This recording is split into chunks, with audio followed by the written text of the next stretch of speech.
Halo, assalamualaikum. Bertemu lagi di channel saya di RA Zodiak. Oke, kali ini tema kita tentang yang dia rasakan setelah berpisah sama kamu. Orang yang pernah ada terkoneksi sama kamu, tapi mungkin hubungan kalian tuh berpisah. Jadi kita akan lihat prediksinya, ya.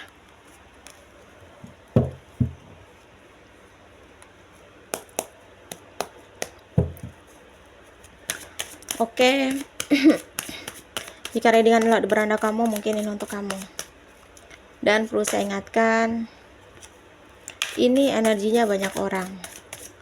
Jadi bisa cocok, bisa tidak, bisa terbolak-balik, bisa cepat dan bisa lambat. Buat teman-teman jika ingin personal reading atau konsultasi, bisa hubungi kontak WA di deskripsi di bawah video ini. Dan saya ucapkan terima kasih banyak ya buat teman-teman yang udah bersedia untuk subscribe, like, comment, and share ya. Mudah-mudahan teman-teman semua diberikan kesehatan, kebahagiaan, serta keberuntungan selalu di dalam kehidupan kamu. Oke, jadi tema kita tentang yang dia rasakan setelah berpisah sama kamu. Orang yang mungkin pernah meninggalkan kamu, yang pernah pergi dari hidup kamu, dan mungkin pernah menyakiti kamu, ya. Jadi apa sih sebenarnya yang dia rasakan setelah dia berpisah sama kamu? Oke. Jadi di sini kalau aku lihat, di sini dia tuh sebenarnya terlihat sekali ya, seperti terbebani. Dia saat ini tertekan, dia mengalami kesulitan, dan di sini tuh frustasi banget gitu, ya. Kenapa? Gitu. Karena dia itu ngerasa ketika dia melangkah tanpa kamu atau terbiasa tanpa kamu, dia nggak bisa gitu, ya. Sebenarnya di sini kalau aku lihat ada seperti perasaan campur aduk gitu, antara dia menyesal, antara dia benar-benar tertekan, terbebani dengan posisi dia saat ini tanpa kamu. Karena di sini dia seolah-olah melangkah tuh untuk ke depan tuh berat banget gitu, karena terlalu banyak banget beban atau tekanan yang dia rasakan ketika dia tidak sama kamu. Yang tadinya mungkin ketika dia sama kamu dia lempeng gitu, nah kayak beban masalah dia tuh bisa berbagi sama kamu, ya. Dia tidak memikul beban sendiri, dan dia tidak susah untuk melangkah ke depannya. Tetapi di sini dia sulit untuk melangkah ke depan karena beban tadi, atau mungkin tertekannya dia ketika dia tidak sama kamu, ya. Sebenarnya di sini ada seperti sikap atau mungkin dia menyalahkan diri sendiri, ya. Dan ada juga di sini dia sering menyalahkan kamu atas perpisahan ini. Ya sebenarnya bukan karena dia ngerasa diri dia yang salah sepenuhnya gitu. Jadi di dalam hubungan kalian yang berpisah ini, dia ngerasa kamu tuh juga ikut serta atas perpisahan ini. Ya mungkin karena dia terlalu cemburu, jadi dia selalu mengekang kamu sehingga kamu capek dengan kekangan ini. Atau mungkin yang dia salahkan kenapa perpisahan ini karena kamu, ya mungkin kamu tidak ingin mempertahankan dia mau pergi atau tidak, atau mungkin kamu sudah lelah berjuang untuk mempertahankan hubungan ini terus tetap stay mungkin, ya. Jadi karena dia ngerasa perpisahan ini juga ada sangkut pautnya dengan kamu, jadi ada pemikiran atau sering menyalahkan kamu atas perpisahan ini gitu, ya. Jadi mungkin ada beberapa dari kalian yang ngerasa lah ya, readingan ini untuk kamu. Sebenarnya mungkin energi kamu itu ke dia itu baik ya, tetapi dianya yang nggak baik gitu.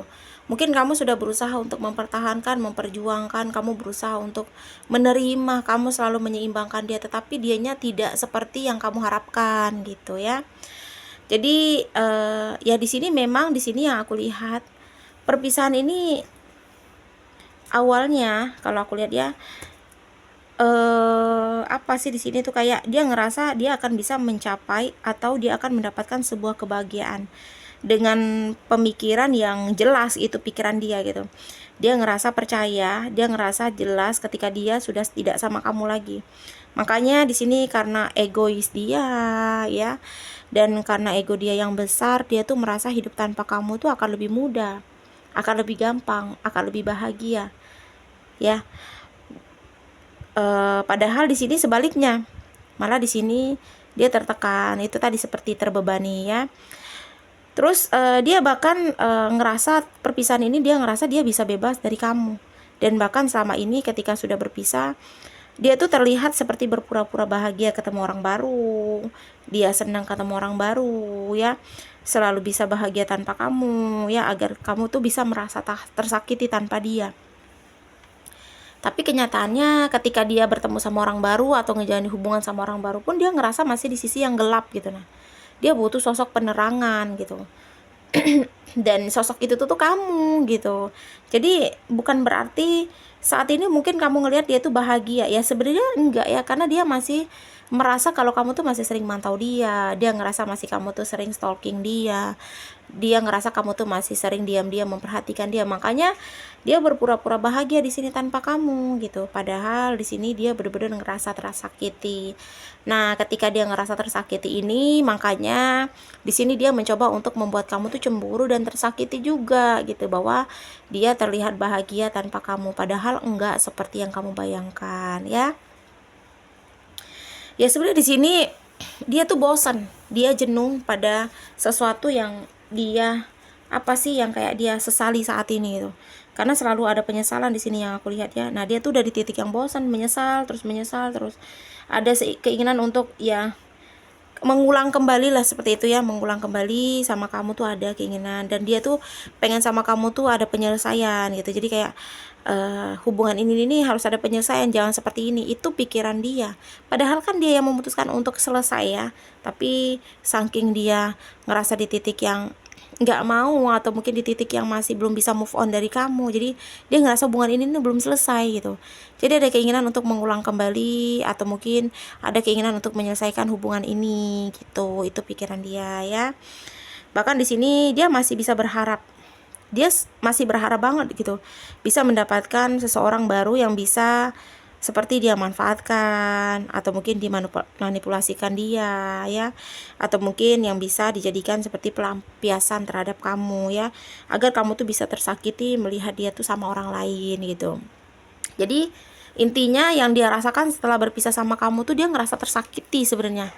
Tapi karena mungkin egonya dia besar ya, dia juga orang yang mau menang sendiri atau keras kepala, jadinya ketika penyesalan itu hadir, dia berpikir gitu, ternyata dia tanpa kamu tuh kayak dia tuh beban gitu. Maksudnya tuh masalah tuh jadi beban, tanpa kamu tuh dia ngerasa beban yang ada, atau mungkin yang dia pikul, beban yang dia pikul itu terlalu besar banget, banyak banget gitu ya. Karena memang kamu tuh lah sosok yang aku lihat tuh, sosok yang bisa membuat dia tuh ngerasa ya dia dihargai gitu. Kamu nurut sama dia, kamu perhatian sama dia, kamu peduli sama dia, ya se-effort itulah kamu sama dia gitu. Tapi ternyatanya malah seperti ini ya. Mungkin ada beberapa dari kalian yang ngerasa readingan ini untuk kamu ya, sakit ya, mungkin jadi di posisi kamu tuh bener-bener sakit gitu. Nah, kamu harus apa sih, seperti mengikhlaskan seseorang yang udah kamu perjuangkan. Tetapi jika kamu bertahan pada seseorang ini yang kamu perjuangkan ini, kamu tuh malah makin sakit gitu. Tapi dengan seiringnya waktu, dengan berjalannya waktu, kamu akan bisa terbiasa kok tanpa dia ya.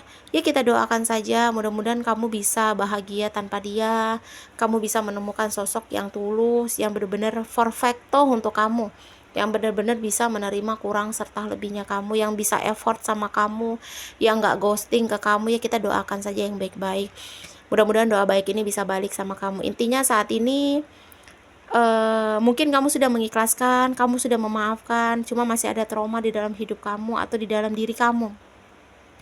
Mencoba untuk belajar menghilangkan trauma itu ya. Dan perlu saya ingatkan, karakter manusia itu tidak sama, berbeda, semuanya beda.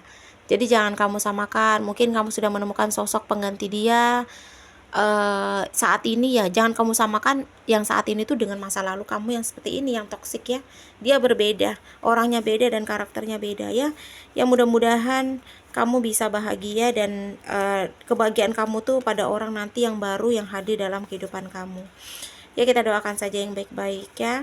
Kartu hanya gambaran, jadi tidak bisa menjadi sebuah kepastian ya. Ambil sisi baik, buang sisi buruknya, karena semua kembali lagi sama Yang Maha Kuasa ya. Oke, resonat atau tidak tergantung dari teman-teman semua. Mudah-mudahan pembacaan kartu ini bermanfaat dan bisa membantu. Buat teman-teman, jika ingin personal reading atau konsultasi, bisa hubungi kontak WA di deskripsi di bawah video ini. Dan saya ucapkan terima kasih banyak ya buat teman-teman yang udah bersedia untuk subscribe, like, comment, and share ya. Mudah-mudahan teman-teman semua diberikan kesehatan, kebahagiaan, serta keberuntungan selalu di dalam kehidupan kamu. Oke, di sini kita akan lihat zodiak yang cenderung di pembacaan kita kali ini. Ada 6 zodiak yang cenderung ya di pembacaan kita kali ini. Di sini ada zodiaknya Sagittarius, Cancer, Capricorn, Virgo, Pisces, dan yang terakhir di sini Gemini ya. Aku ulangi 6 zodiak yang cenderung di pembacaan kita kali ini. Yang pertama ada Sagittarius, Cancer, Capricorn, Virgo, Pisces, dan yang terakhir di sini Gemini ya. Oke, terima kasih dan wassalamualaikum warahmatullahi wabarakatuh.